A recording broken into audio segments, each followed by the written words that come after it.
To find the mass of objects, we use a tool called the triple beam balance. It's called the triple beam balance because it has on it 3 beams, and it uses the principle of balancing.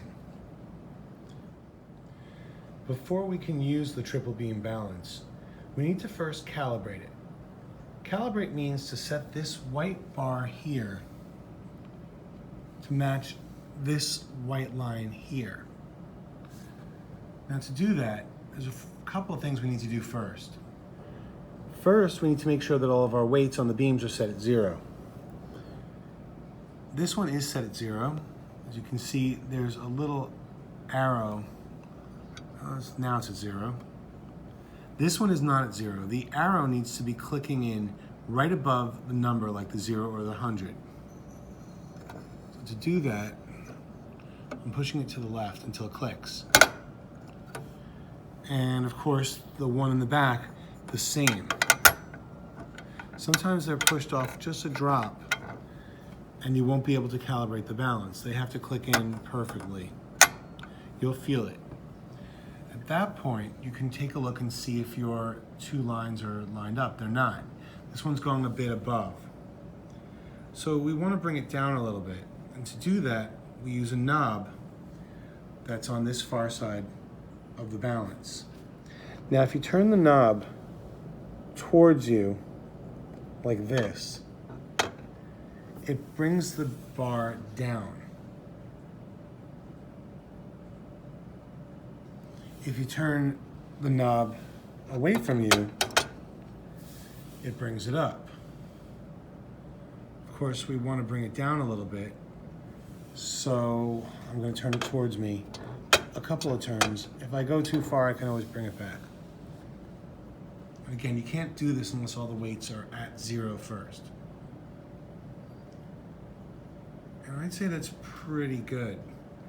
And this balance is calibrated. You'll need to do that every time you use the balance.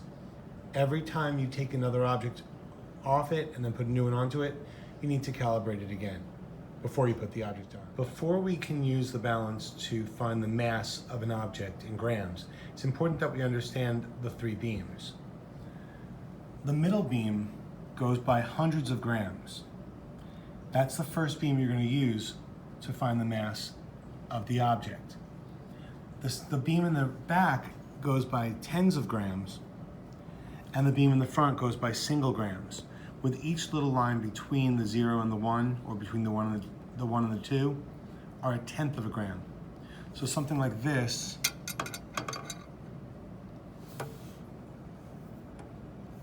that would read 1.8 grams. Actually 1.7 grams. Now that all the weights are at 0 and the balance is calibrated, we're ready to find the mass of an object. And we'll use Captain John Smith from Pocahontas. We place him on the tray, and of course the beams will go up. Our job is to get these 2 lines lined up as they were when you calibrated it earlier by moving these weights. We start with the heaviest of the weights. That's the 0 to 100. We're going to move it until the 0 clicks into place. The arrow clicks into place with the 100.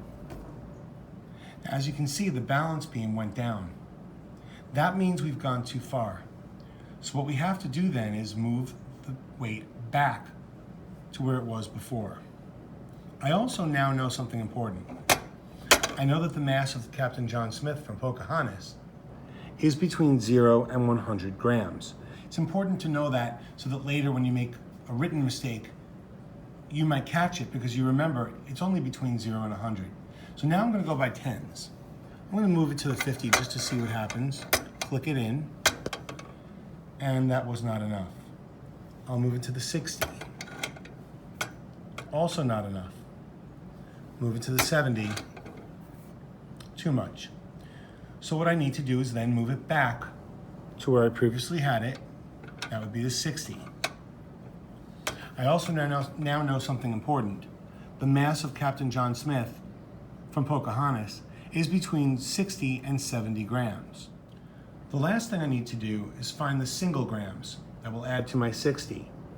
To do that, I don't want to use my fingers because my hand might put some pressure on this beam and it's kind of sensitive and the bar will move. So I use something like Mr. Pointy. And you can use something like a pen or a pencil, but something that you can just use from a distance and push along these single grams. I'll put it to 4 and let's see what happens. Not enough. Remember, I'm hoping to get this white line lined up. I'm putting it at 7, and it looks like it's too much. I'm gonna go back to 6.5. That's 6 5/10, 6.5. Let's see what happens. And I can work from there. Oh, that actually may be it. Looks like it's a little bit under. I'll go back 1/10. That's why it's great to use something like Mr. Pointy.